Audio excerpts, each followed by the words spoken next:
something's happening with moms. Like, so, it feels like to me they are so much more activated. They're saying, I'm going to do something about this. And they're getting really gritty and resourceful. Yeah, Do you sense that that's happening across the country, maybe around the world? absolutely. Absolutely. Mama bears are rising. Moms are definitely speaking up. I've seen that ever since 2020. I feel like all the stuff that happened since then, I feel like the moms really started kind of putting their foot down and said, we're not dealing with this stuff anymore.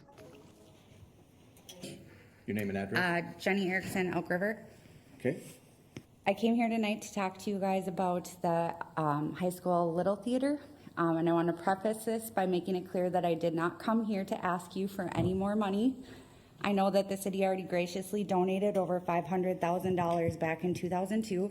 And sadly, I don't believe that that money was used appropriately. Five Stones Family Theater. You and your group, your soldier group of moms, wanted to save the local theater in Elk River.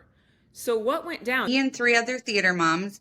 One of the moms, she's performed on the stage. All of her kids have for the past 20 years. So they call it their second home. So it's multi-generational. The theater, it's considered historic. So it's a staple in our community, at least to us it is. So we had a meeting with the superintendent of the district, and he flat out told us that that theater is not intended to remain a theater anymore. The Little Theater and its history is very important to the community. So is that anything down the road that you'd be willing to consider? Is this like a done deal? I hope you're hearing. We 100% want to support theater in our schools, right? Can we do things differently? Can we look at other spaces, right? We want to support you in that way, but we do not feel as a school district at this time that the Little Theater is in our plans to maintain it as is. We left the meeting at that the theater was going to be destroyed and repurposed into something else eventually. So then we know how much the theater means to the community, so we decided to create a Facebook page and create a petition. This theater's smaller than this other big theater that they had built, and that it's good for those kids who would be intimidated by a big stage, and it's more affordable than the bigger theaters that they have. So we tried to really give them all those reasons, but they still didn't want to listen to us. Sadly, the theater has not been maintained. There's several seats that are ripped on, and the stage could use a fresh coat of paint. With that proposal, it was learned that the district does not intend to keep the Little Theater a theater. We were told that they weren't sure what they were going to do with the space. We let them know that the space is grandfathered in and they don't need to do renovations. It was also brought up to them the large donation that the city gave, and they said, how long do you expect us to hold on to that agreement? Really, if we lost that space, we wouldn't have a place to perform because we couldn't afford other spaces. So it really would leave a hole in our community that again, the administration was making these decisions and not seeing what that would do to the community and not having, it would destroy a lot of the smaller theater organizations. Also, it kind of opened a door to community members talking about different things with this Little Theater. And we had found out that about 20 some years ago, there was also a Save the Little Theater kind of petition that had happened. Last week, I was able to take some time reviewing the meeting minutes from the city council meetings from back in 2001. And what struck me was how eerily similar it was to what's happening today, present day.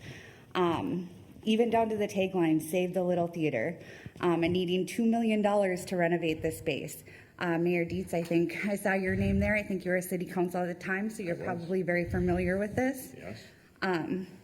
And though looking back, the district was looking for money, and now it's the community just simply looking for your support to keep this beloved space.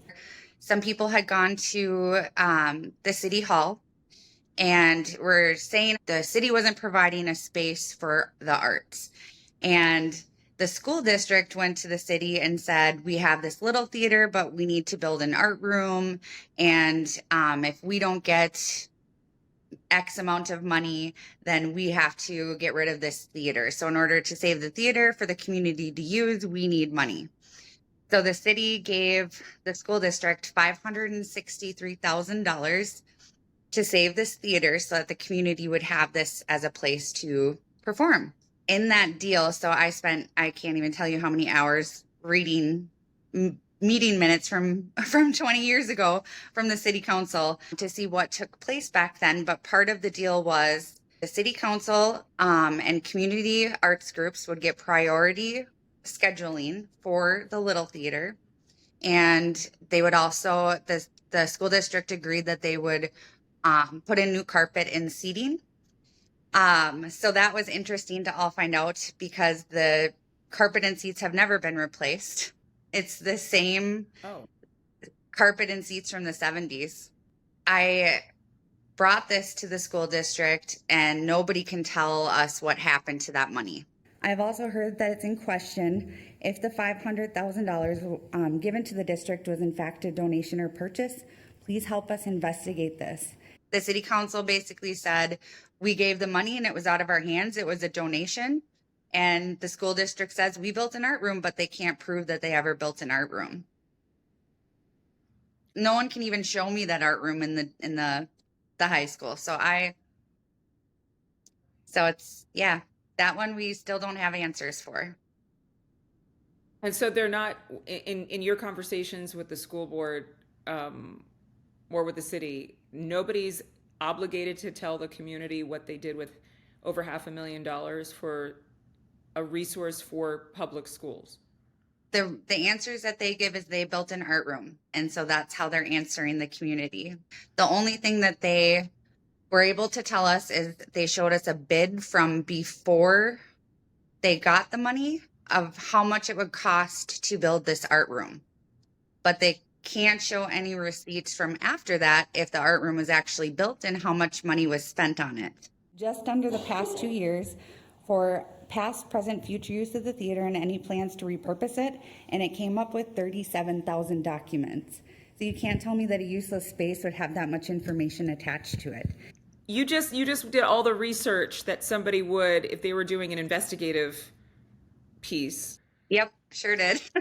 However, you saved the theater. The theater is not going to shut down, and there will be renovations made. But how did that happen? So I decided to do a data request, or FOIA, Freedom of Information Act, with their school district. With that data request, then it showed that in 2019, there was a very large referendum that passed in our city, and there was promises there.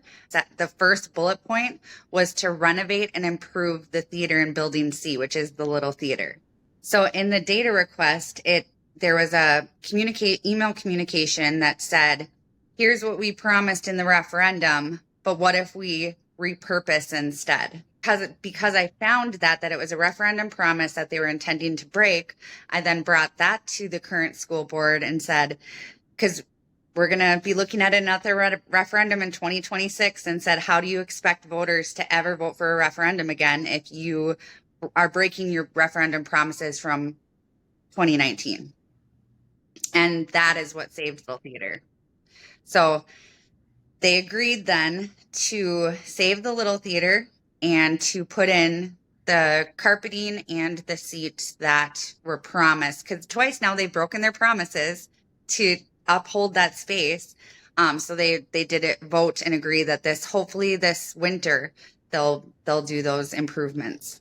And from what I read, there's this local newspaper, the Star News, that reports that the school board chairman and it looks like another official were saying it was Superintendent Andy Almos. I guess there was a concern about having to be ADA compliant and how astronomical it would be to do too many renovations. Well, what was your response to that? This space has been used to get a significant amount of taxpayer dollars, and they just let it just go to waste. Just, again, seats ripped, and the stage is, honestly, it's all shameful. And I'm just glad that we figured it out and that they are keeping it. What was the board's response when you brought forth all of this information? I'm sure there were some people on the board who were surprised. Yes, so the really sad part is there's one board member who sat as chair during the 2019 referendum and knew exactly all the promises that were on that referendum that's on the board right now. This board member was a part of the 2019 referendum and didn't say anything. We created a petition that I want to give to you. I have all the signatures. Board member's not pleased. The superintendent is not happy. I know he didn't want to save the space. Right. But he didn't know, he might not have been aware of the promises that weren't kept from what the documents say. He was on the email so the current superintendent was on the email that said, here's what we promised, and what do you think if we repurpose it instead? So the current superintendent was on that email. The thing about Elk River is we're having declining enrollment, so it doesn't make sense to repurpose a theater for classroom space. Some people in our area are choosing to homeschool private schools. We have a couple charter schools now, and people are going to those schools. A lot of people don't trust the public school system. In that area or in the greater Minneapolis region? I would say in Minnesota as a whole. They're just fed up with the current curriculum, with the administration, with...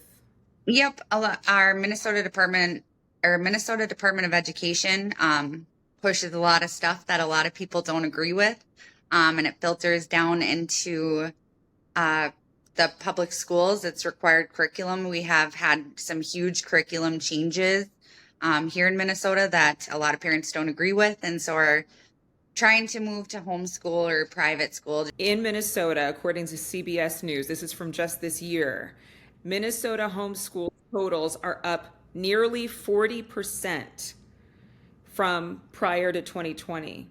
Yeah. And they're up 7% from 2024. Parents are looking for an alternative. Do you think that this theater is also a little bit of an alternative in a world where maybe more moms want to be able to give their kids something different to participate in? Yep, absolutely. I do think so. I really do. I think that theater has a bad rap sometimes, and that you're not quite sure what you're going to get. And I think that theater is very welcoming of everybody. And I think that oftentimes maybe Christians don't feel like it's a spot they belong. And I guess my hope is that everybody feels like they belong. How does faith factor in your ambitions for this community theater, for the Little Theater? We decided after this kind of battle to save the Little Theater that why don't we create our own theater organization? And we wanted to pray before we went on stage the last show we did with them. And so we grabbed hands and we prayed.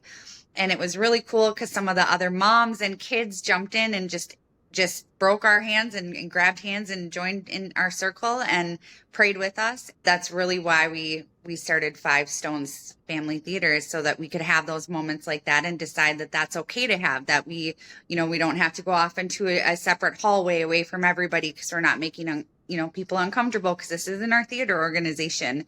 We have it right in our mission statement that we're faith-based and that we're going to pray, and people are welcome to participate if they want to, and if they don't, that's okay. We still want them around. So, but tell me, how that's been received in the theater community there, or in the arts community in Elk River. So far, good. So far, really good. We've hosted a workshop and we prayed beforehand and everybody joined in, and we've gotten a lot of new kids. We did a flash mob with about 30 people to a Christian song, just knowing it's okay to be loud about Jesus. It feels good. It feels good to not hide your faith. Have people know who we are and come participate with us. I think in society as a whole, I feel like we're starting to see that Jesus movement more and more. So I think it is empowering to see that kind of everywhere. And moms of faith are getting louder. Courage is contagious, right? You kind of hid away that kind of stuff. And then in the corporate world, if you're a Christian, you couldn't say so. You can't say that stuff out loud. You can't talk about religion and all of that kind of stuff. And then I think just our society shifted and said, no, it's okay. It's okay to say that you're Christian. What we believe with our theater is we're Christian and we're not going to be shy about it. And if you're not a Christian and you don't have faith in Jesus, there's nothing wrong with that. Do your thing. You don't have to pray with us. You can still participate. especially in a community outside of Minneapolis where other people's faith is loud and clear over the loudspeakers in downtown Minneapolis. You guys can Google that if you want to. And just looking back on all of it, because we had a 0% chance. Like, the superintendent looked us straight in the face and said, it will not remain a theater. At the end of the day, we're teaching our kids that even if you have a 0% chance, you still stand up for what is right. And what was right was us saying that this theater mattered, and that $563,000 mattered, and that our referendum money mattered. And in the end, our 0% chance, we won. And what was your kids' response when they found out you won? Lots of screams. Is there any way that people can support the theater? 5stonesft.com is our website. So just go to our website, check us out. We have a Facebook page too, Five Stones Family Theater. Can people donate? We do have Five Stones Venmo, which I suppose I could put on our website. Okay. Put it on the website. This space has touched the lives of kids and families for generations. It mattered back in 2001, and it matters even more that our population has grown. In a time when kids are glued to screens, we need spaces that foster human connection and increase interpersonal communication skills without devices. I'm just a mom. I've seen how theater can transform lives. Thank you. Thank you. Yeah, I'm standing on 10. Like I said what I said. Ay, why pray to the universe when I know who made it? Got good and my flow good. It ain't no debating. Back to back tag team champs. We participating. Glowed up from the flow up. Going super saiyan. Breathe, stretch. I'm going on the wall. They send me nod on me. You can tell when I talk. Holy gang in the chat. God set us apart. No matter how you paint the whip, it can't start with no spark. Hey, start me up. Got me started. Yeah, yup, you done got me started. On point like a target and I can't miss. I ain't even go my hardest, said I couldn't, and they lied. God got me step aside. Thought we was hecka deep in the ride. 2 up, it's gon' slap when we gliding.